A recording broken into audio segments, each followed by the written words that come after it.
Setelah bercerai, kabar soal Alvin Faiz dan Larissa Chow masih hangat dibicarakan. Terbaru soal pengambilan mobil mewah. Beberapa waktu lalu muncul kabar bahwa Alvin mengambil mobil mewah merupakan milik Larissa Chow. Amir Azikra buka suara dan menjelaskan soal kabar ini. Namun, Amir menegaskan bahwa mobil mewah tersebut milik Alvin dan Larissa hanya meminjam untuk mengantar putra mereka pulang ke Bandung.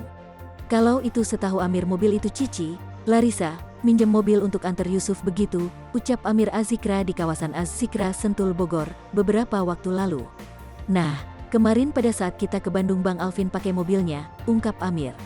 Amir Azikra menegaskan bahwa meski sudah menikah lagi, Alvin Faiz akan tetap memenuhi kebutuhan dari anak kandungnya bersama Larissa Chow. Termasuk ketika nanti Larissa ingin menggunakan mobilnya untuk keperluan mengantar anak. Kemudian nanti ke depannya pasti kok yang namanya Bang Alvin sayang sama anaknya, sayang sama Yusuf, beber Amir.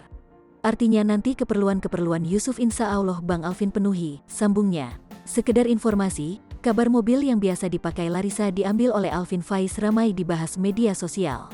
Melalui Instagram Story, para pegawai Larissa yang menyebut dirinya @tim rumah Cici memuji kemandirian Larissa Chow pasca bercerai dari Alvin. Bahkan, Larissa kabarnya langsung membeli mobil baru dari hasil jerih payahnya bekerja usai mobilnya diambil oleh Alvin. Larissa resmi berpisah dengan Alvin Faiz, tanggal 16 Juni tahun 2021 lalu. Berbeda dengan Larissa, Alvin sudah kembali menikah dengan Henny Rahman pada Sabtu pekan lalu, tanggal 14 Agustus tahun 2021.